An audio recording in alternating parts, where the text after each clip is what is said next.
Hey everyone, Andrew here from the Disconnected Gamers, obviously. This week's episode didn't get recorded great. We tried something new, and so the audio was super quiet. So my voice is loud as per usual, but you may have to raise the volume to hear Mike, so I wasn't able to fix it in editing after the fact. So apologies in advance. Nonetheless, enjoy the episode. Cheers.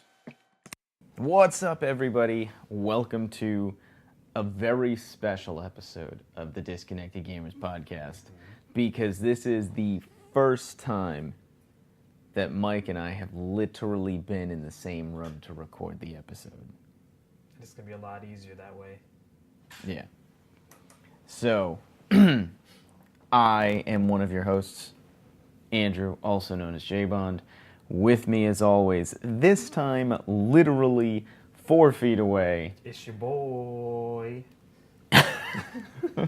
It's your boy Mike.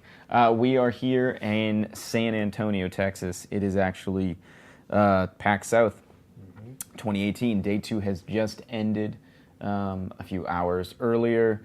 We have seen some cool games. We have walked around.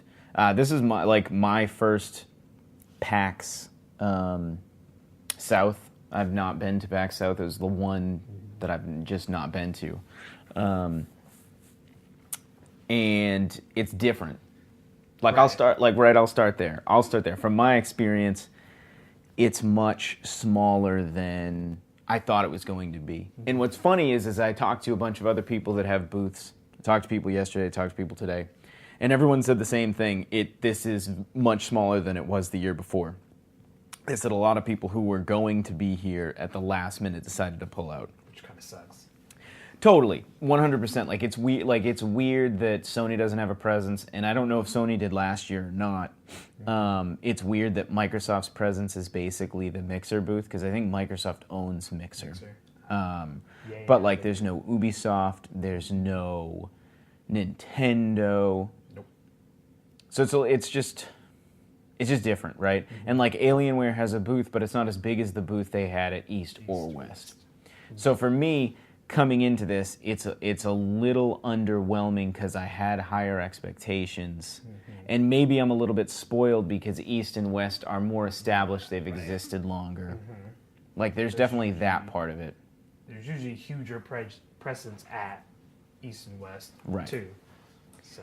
Yeah, I mean, and they fall in different times of the year. We just, December, you had PlayStation Experience. So why would Sony then... That explains why Sony wouldn't show up. Right. A month later, Sony's going to be like, yeah, let's go and do another show where we don't have games to show off, really. CES.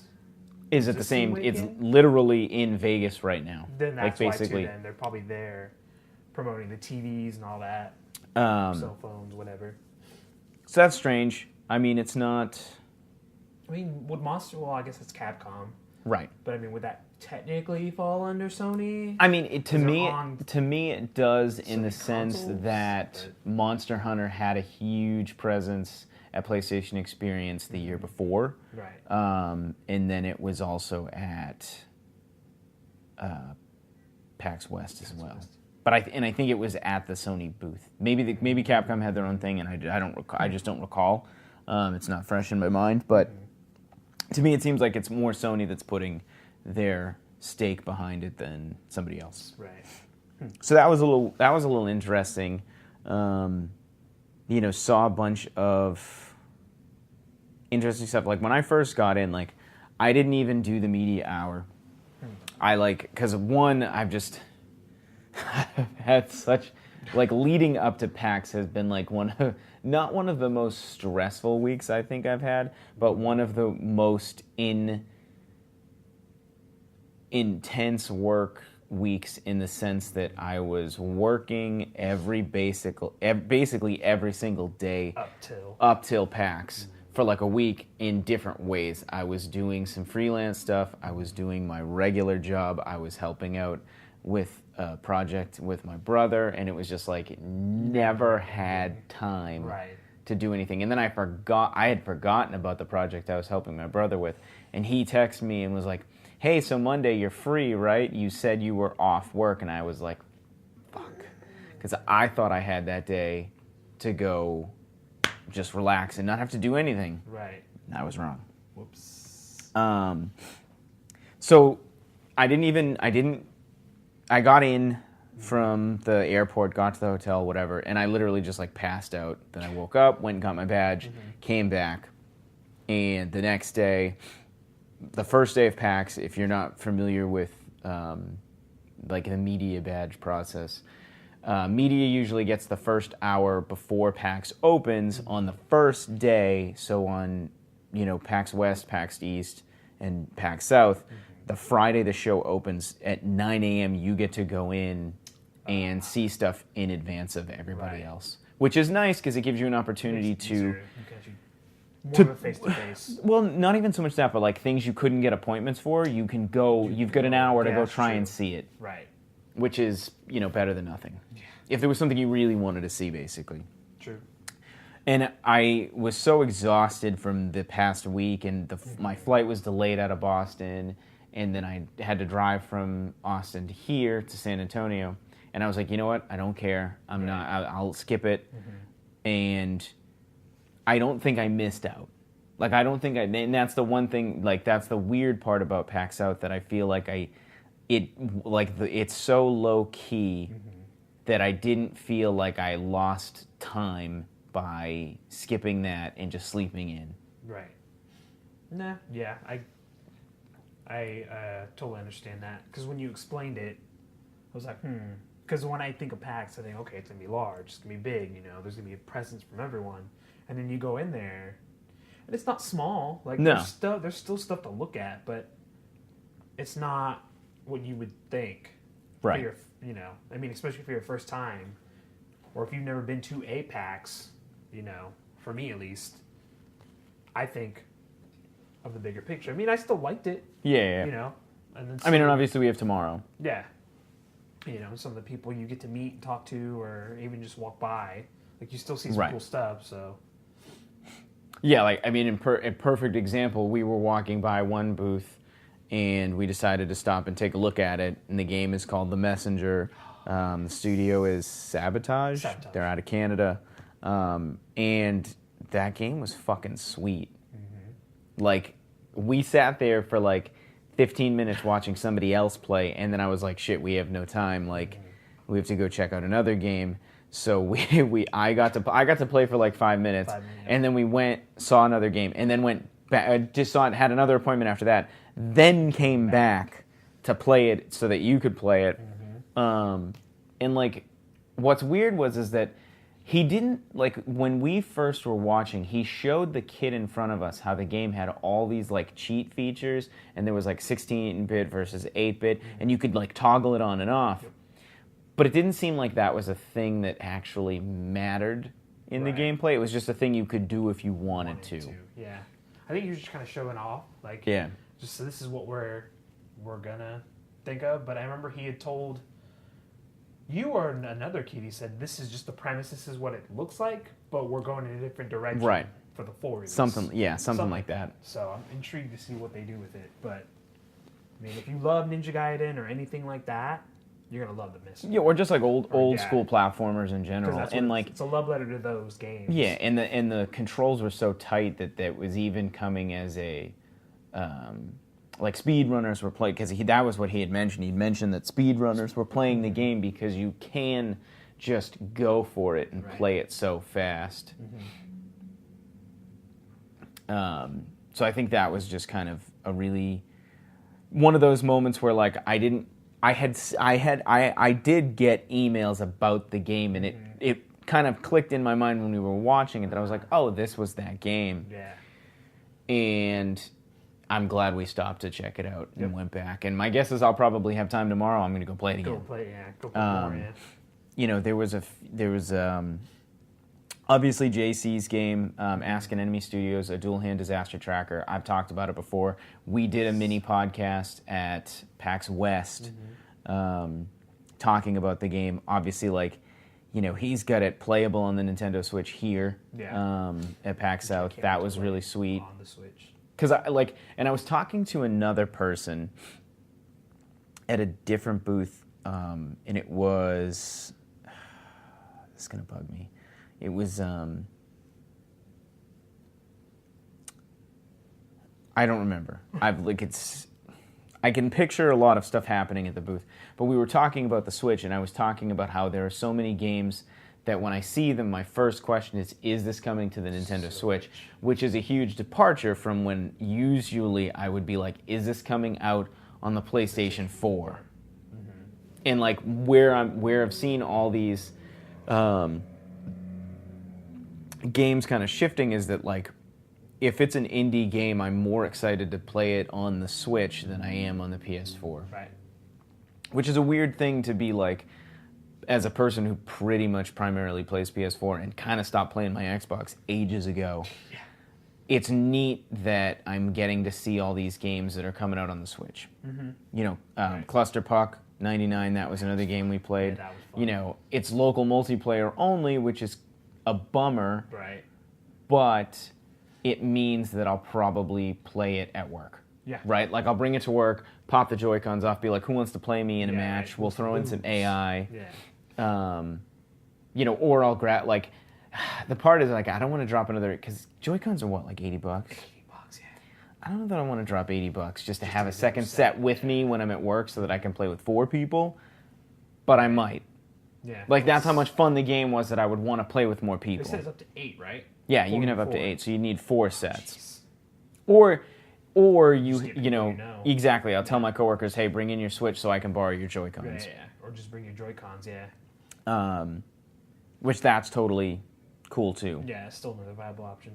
But you know, so Clusterpuck 99 was PHL Collective. They're working with CodeSync. CodeSync made Shoe, which is another game that I've played recently. That's a side-scrolling platformer. They had that there.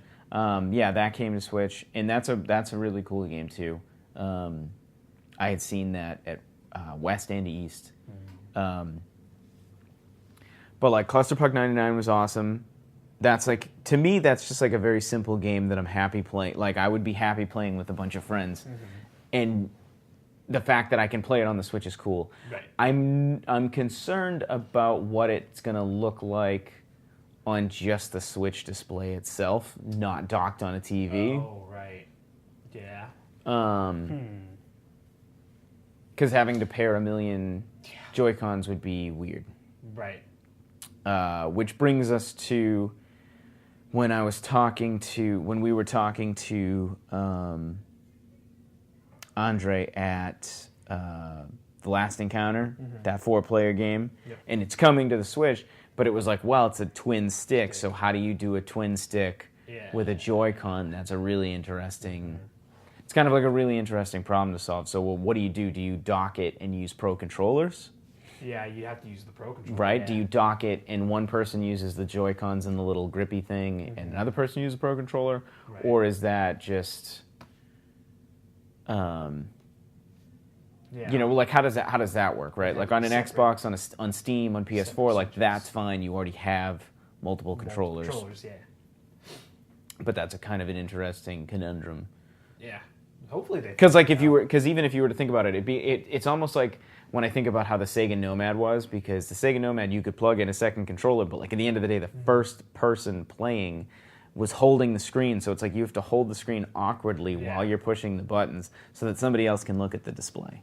Because I used to play NHL 95 with my brother, and like we would play on the Nomad when we would like go on vacation, and it was so awkward because you'd plug in the controller. Sit close together, yeah. The benefit with the Nomad, much like the Switch, is that you literally plug the thing in and you can plug it into the TV. Right. You know, your controller was still the Nomad itself. Oddly enough, I don't think I saw a single Nomad for sale when we look at all those retro game places. I remember seeing Game Gear. I think there was a Game I saw a couple Gear, Game Gears. Yeah. That to me, I feel like I saw more of that here than I did anywhere else. Like in my recollection of East and West, I don't recall there being so many used and retro game places with like booths. I think here in Texas, there are some stores that's what they sell. Because I have a card from someone. I don't remember if it's at home or not, but yeah, they based in I think Austin. They have a store that sells retro accessories, games, consoles. So I think that's probably why most of them are from here. I think. Right. Yeah. Yeah, as opposed to like trucking your inventory to Yeah. Seattle or Boston. Right. Yeah. I'm trying to think. What else did we like? Obviously, like there's a thing we did that we can't talk about. Yes. And it's dope as hell. I'm telling you right now, it's fucking dope as hell. When everybody finds out about it, And play it forever. That's all yeah, I'm saying. like You fucking. want to play it forever. And though, like that match, I'm gonna say too much, was fucking intense. That was the final. Well fought. We fought to the end. We lost, but we fought to the end. It literally was anyone's game the whole time. But it's exciting. It's awesome. I had a lot of fun playing it. Yep. It makes me want to like message people that I know and be like, "Did you guys fucking check this out? Right? I need to know if you played this because we need to play this when it's out." And After Charge. We played After Charge. That's the 3v3. Okay, Yeah, so After Charge is Chains Awesome. Chains Awesome Games. Chains Awesome. I don't know. It's a weird play on words. Yeah. I'm okay with it, but so After Charge is for those of you who don't know, it's a 3v3 arena battle game basically, and you've got the Work Onyx and the other enemies that I forget their names. Basically, you've got robots. You've got robots with guns, and then you've got invisible robots. So to keep it real simple, the robots with guns are invincible. They can't be defeated, but their weapons run out of energy, which you have to recharge from these energy harnessing cylinders that are just, there's like a few of them placed on the map. I think they're just called harvesters. I think. Yeah. You've got 3 robots you can choose from, and I didn't realize this at first. 2 each or whatever, like 2, or no, never mind. That's different game. Never mind. What I didn't realize at first was I thought like 3 of you could be the same robot. You can't. So you got to pick who you want first. And they all have their different abilities, and so basically, if you are the robots with guns, you need to protect the harvesters. If you are the invisible robots, you need to destroy the harvesters. And so for the robots with guns, you get your energy back from standing near the cylinders. The invisible robots get their energy back by punching the shit out of the harvesters. Yep. The goal of the game is to destroy the harvesters as the invisibles, or if you are the gun robots, you go to down all 3 of the invisible robots at the same time. Now, what's cool about the game is the fact that because you're invisible, they can't see you until you're really close, but you've got your little blinky radar thing on your weapon to tell you if they're nearby. And if you're the invisible robots, like you can revive your teammates, but you got to get in close. So it's like, I felt like what was a fairly workable strategy for the robots with guns was that if you downed a person, one person just kind of stayed with them. Which, like, there's a part of me that's like, that's really shitty because you're camping the dead body. Yep. And what I saw some of them doing is because you can push the downed robot, they were like pushing them further away or pushing them near something where they wanted to be. Yep. And that sucks. Because you would pop that shield and then Push them behind it, and then it makes it hard for you to revive them. And that part, to me kind of sucks. But it just means you've got to think of a better strategy around it. Yeah. Like, you don't want to be, and if you're the invisible robots, you don't want to be so grouped up that when you get detected by one of the people that they see all 3 of you, you want to be close enough to revive them, but not close enough to get detected. Right.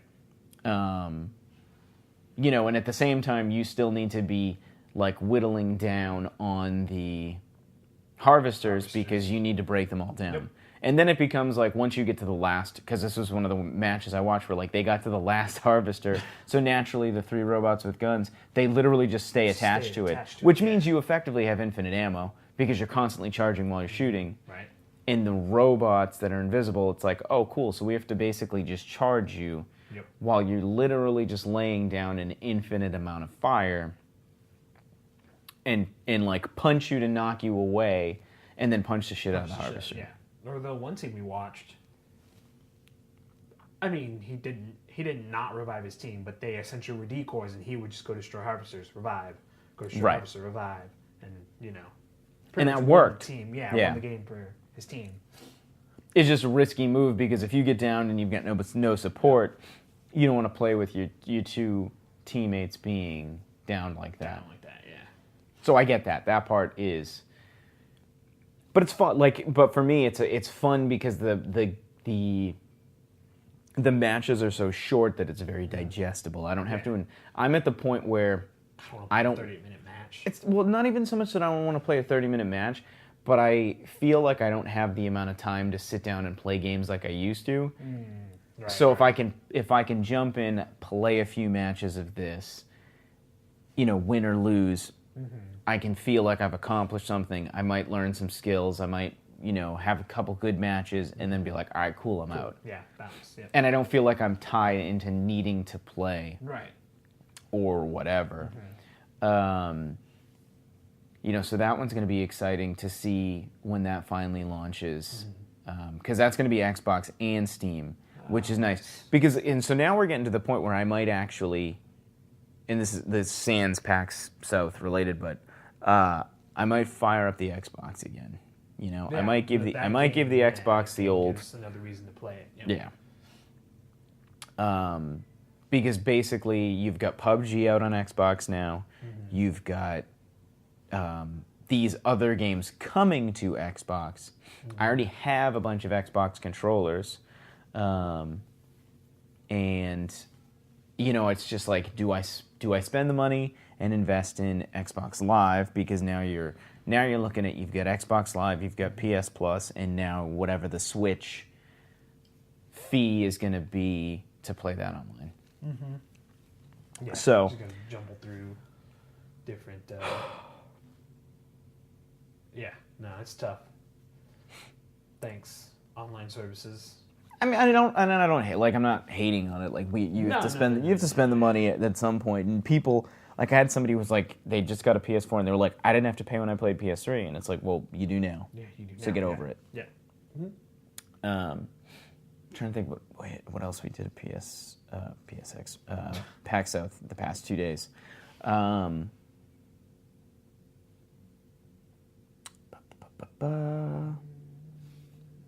mean, besides that, I got to meet a few people that you knew. That's true. Oh yeah, we met. I introduced you to Mike and Jay over at Filthy Casual. Super cool people. Obviously, I wear a ton of Filthy Casual stuff.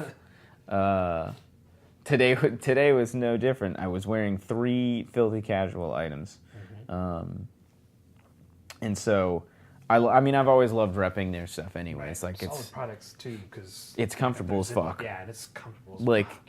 Yeah. New slogan, Filthy Casual. It's comfortable as fuck. Yeah, right. Send me some royalty checks. And you've got. We went over to Stack Up, but I didn't see Steven over there because I would have introduced you to him too. Right, not till later, but they were busy anyways when you did see him. And then, I introduced you to JC, which was dope. The Dual Hand Disaster. Yep. That's a fun game. I saw. Who else did I see? Oh man. We saw DJ. DJ, yeah. Yeah, DJ at DJ of Sparta on Twitter. I met him for the first time at West last year. Nice. We've been Twitter friends for a while, but it's always nice to put a name to a face.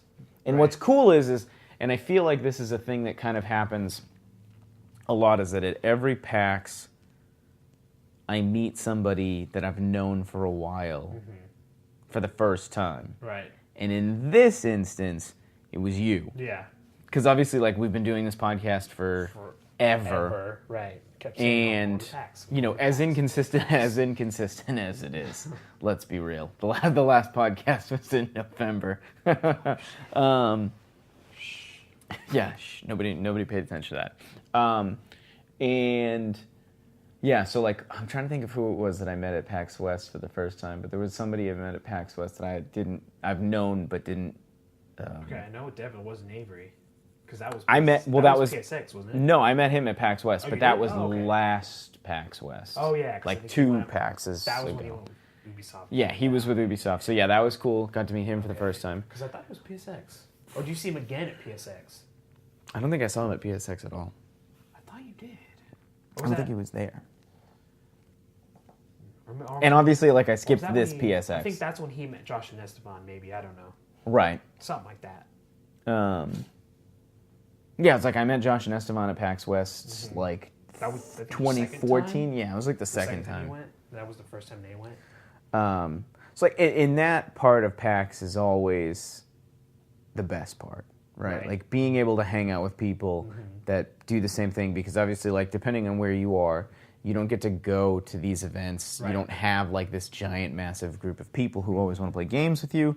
So it is, you know. It's refreshing. Oh, totally. And everybody's here for the same reasons, right? Yeah, like, so it's like, you know, I had a conversation with somebody in the elevator the other day before you had got here, because we just happened to go in and then we were just chatting about games or something. And I was like, oh, what are you hoping to see? What are you trying to play? And then, you know, it was like, all right, cool. Well, the elevator opened. I was like, see you later, man. Have a good one. You know. Yeah. So that part's exciting. Obviously, like, it's nice to get away from work. I won't lie, for like a weekend. I hear that. I had a dope rental. Like, not that anybody cares about my rental car, but I have a dope ass Ford Taurus, which Is is it a newer one? oh, it's brand new. It's one of It's the new ones? fucking brand new. Okay. Like fully loaded, leather seats, power, whatever, everything. Like the only thing it doesn't have is like a moonroof. And like I don't know if it has heated or cool. Like I don't know if it has leather seats. Like I mean it had like I know it has leather seats, but like I don't know if they're heated or cooled, right? Like because the dashboard is weird. It's like a touchscreen but not a touchscreen. One of those weird. It's like touch buttons, yeah. and it's really confusing. So I'm just like, all right, cool. My phone's paired to it, so I can get my GPS. I'm not gonna dive into it that much. Yeah. Yeah. You know, it was fun to drive from San Antonio or from Austin to San Antonio, and I'll be excited for the drive back. Even though like you're just on the highway and you're just kind of passing random stuff, but it was still neat because I still get to see more than just like this downtown San Antonio area, the Riverwalk. So we'll see. You know, we'll see what happens for next year. I wonder if they delayed PAX South to not be in January, that would be better or worse. Right. Because I think last year it was the end of January, not the Right. beginning. It was like near the 20-something, whatever. Like, Yeah. it's near the end. But even that, right? Like, if it was at the end of January, then you've got, February, March, and April. And then April is PAX East. Oh. So, like, 3 months from now, PAX East is going to Right. happen. And then May, June, 2 months from that, you've got E3. And then July, August, September. I mean, it's still And somewhat September spaced is out, though. PAX South. Yeah, it's still Or PAX West, rather. yeah, So it's still like, somewhat spaced out. but you had PSX the month Oh, before. yeah. That's the thing. And then you've got to remember that like TwitchCon and PAX West happened basically back to back. Right. Not quite back to, or like within a week of It's each like other. One weekend after, the other. And then you've got things like you've got BlizzCon. Meanwhile, you still got to keep in mind that you also have like, granted, these aren't like, those are all different. well, but they're all gaming centric. But you still got to remember that like you've got people who want to go to All of it. well, like the Wonder World, WonderCon. Oh, yeah. The That's anime California thing. anime conventions. You know, then you've got things like BlizzCon. Those you've all still got kind of fall in the same. right, like you've got a lot of you've got a lot of crossing categories of Yeah. content. So it's So hard to pick the right time. and to me, it just seems like at this point, like, do you go to every single one, or do you say, I'm going to go to these specific ones? So, like, moving forward, like, if I can afford to and I have the time, I feel like, yeah, I would go to PAX South again. If I literally could only go to one convention a year, and it was like, or like one PAX, like, say I could only go to one PAX a year, right? And I had to say East, South, or West. East would be the cheapest. Yeah, because it's right there, home turf. So the only thing you're spending on is a hotel. If you Right, don't want to drive back home. PAX West though is 4 days. So but PAX West is super expensive. So if cost was a factor, East is the definite. If cost wasn't a factor and I could only go to one, it would probably be West. One, because I like Seattle. I do enjoy Seattle. I like that it's 4 days, and I'm trying to think of like just. It seems like West because it was, it was PAX Prime, right? It was big deal. I think PAX East has more people, but I think PAX Prime to me is a more exciting show.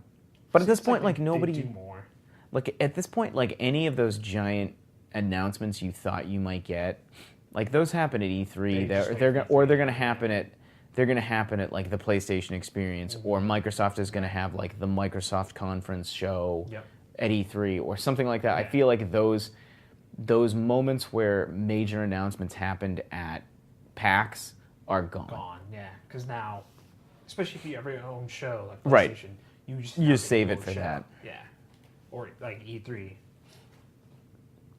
And even E3, right? They said they're going to do the PAX. They're going to. It's my brain. Are they opening it up again to the public? They're opening it up again to the public, so I'm not going. I am not. It sounds intriguing as everyone makes it seem. Well, I mean, and for anyone who's listening, if you go back a couple podcasts, and you listen to my E3 podcast where I talk about it, I just didn't have a good time. I just didn't feel like they were treating the people who were there as attendees the same way they were treating the members of the press and the community, the games community themselves. Yeah. I felt like an outcast. And my gut reaction to them releasing tickets again is they want more money. My hope is that at least moving forward for next year's E3, they understand that the way that they operate the show needs to change to reflect the fact that they are allowing, one, a ton more people, and two, people who aren't necessarily games press, games industry, or like merchandise buyers. Like these are just regular people who want to come and play games. Yep.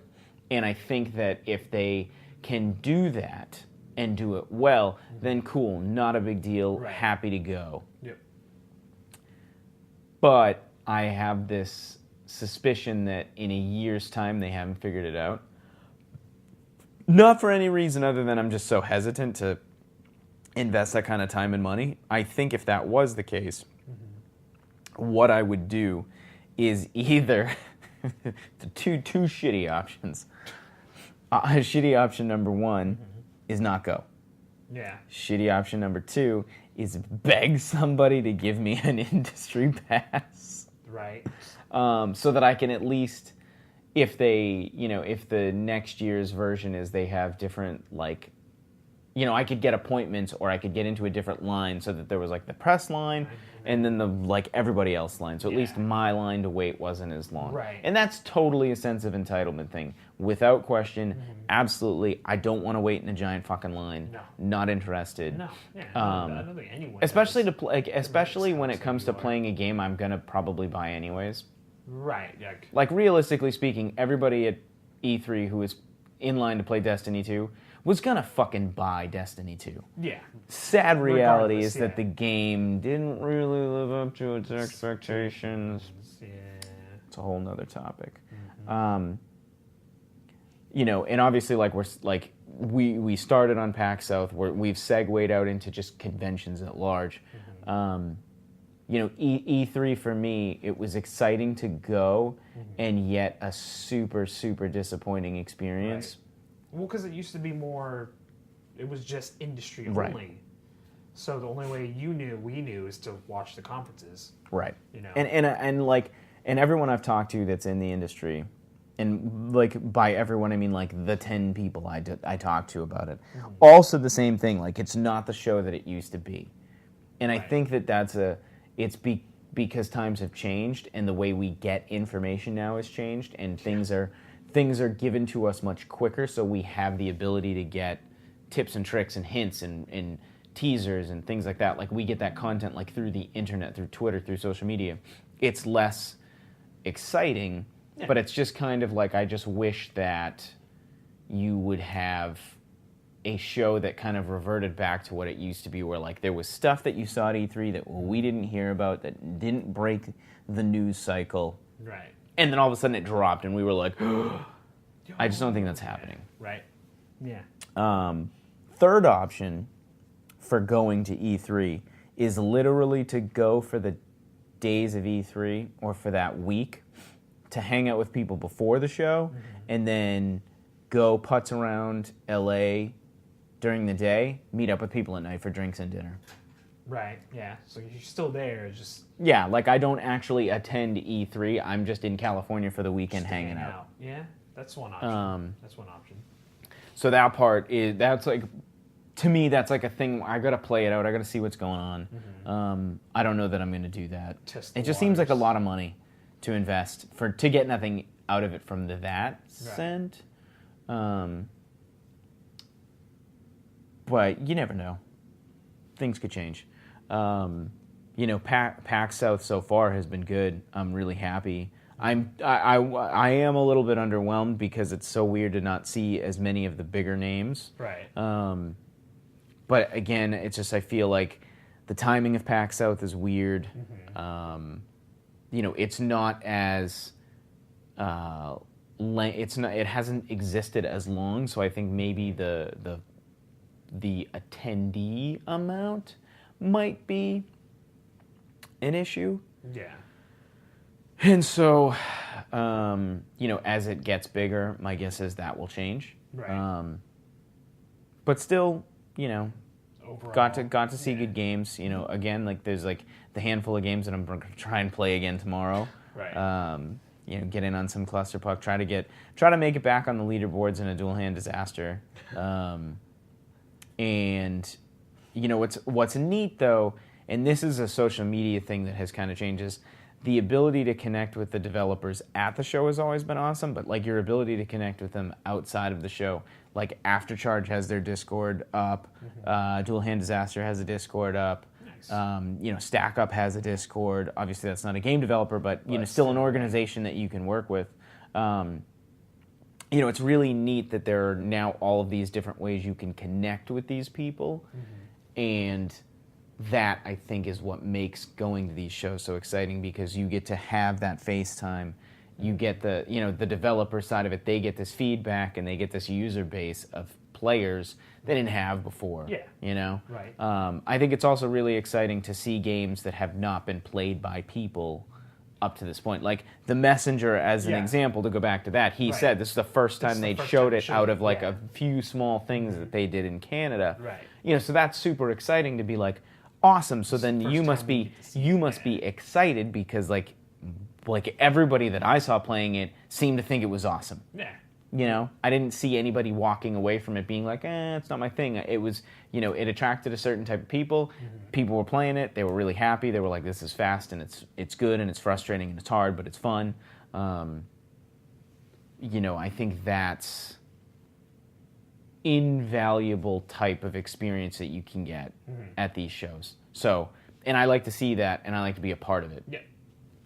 I think one thing I thought was cool is when we came back to the JC's booth, he was playing it, but he wasn't playing it just to play it. He had mentioned that he saw someone exploit a bug, and he was just making sure it wasn't a game-breaking bug. Right. Because he explained that to someone else. I thought that was kind of cool that he was just kind of checking it out there. Right. He's like, okay, everything's good. I don't have to close up, fix it, and then bring it back. Well, so one of the times we were, this was PAX East earlier this year. He literally, while we were playing the game, had his laptop open, he was updating code.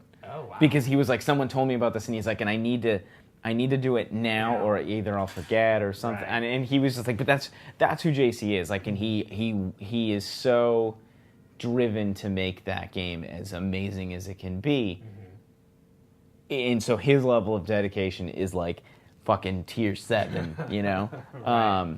What's cool, though, when he plays the game is I see things that I don't think about in terms of ways to not exploit the game, but exploit your bonuses. Yeah. Right? So, like, there's a point where you can get, like, this shield, and you're like, oh, that's sweet, I can get a shield. And I had it up. And he was like, you know you have your shield. And I literally was like, I was playing it, and I was like, yeah, I'm like, but I feel like when I activate the shields, it goes batshit crazy. And he goes, it does. And I was like, yeah. I'm like, but my score multiplier goes up. He's like, yep. And I'm like, but it's batshit crazy. And he's like, yeah. That's and I was the like, point. It's and I was supposed to. literally just like, so I'm not going to use the shield.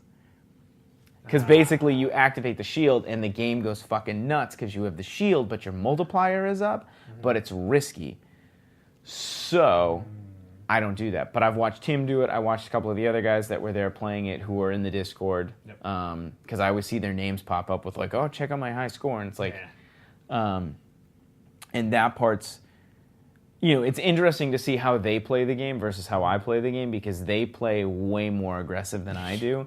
But like, I guess I need to play more so that I can get used to exploiting that. Or, and the worst case scenario is you try the shield thing, it goes batshit crazy, you die, you lose your score. Yeah. It really And like, is but a risk. you know, you lose your score, you wipe the leaderboards. Yeah. Yeah. It's like, that's a risk. But I mean, if you take it, there's still a reward if you know, Right. if you do decide to take it. If you got enough time to extract. Yeah. So, but yeah, so that's I don't know. I'm kind of out of things to say. I'm just kind of like talking again about games that we played, Yeah. and obviously, like I still have tomorrow. So, I mean, for what it's worth, is there anything else you need to add? Want to add? I mean, not really. Like, all I can say is overall, despite it not being a bigger presence like West or East, South is still enjoyable enough to go Oh, to, totally. yeah. Yeah, without question. Like, definitely, if you can only get to South, I don't think it's a bad convention, No, by you all should definitely means. go. I think that if you, like, because I was talking to somebody who'd never been to anything but South, and they were super stoked, and I was like, you're going to fucking lose your mind if you go to East or West. And they were like, what do you mean? And I'm like, it's Nothing like, like it's this. crazy how different it is. And not in a bad way, just No, that no, it's just so much bigger. Right. So I was like, I'm psyched that you're having a good time and you think this is awesome, and not to say that I'm not having a good time. No, yeah. But just so that you don't, like, if you call this your baseline, like when you go to East or West, like it'll be just that much more exciting. Right. Like, to each their own. Like, some people probably find the lack of the big presence and that kind of draw, maybe that's better because it keeps it low key. You know, you're not fighting. I mean, it felt more indie friendly. Totally, which without is good, question. Yeah. Which is good. Like versus like the indie booth, the mega booth Yeah, at just East and like- West are crammed and Right. it's very compact and it's hard to do that. Yeah.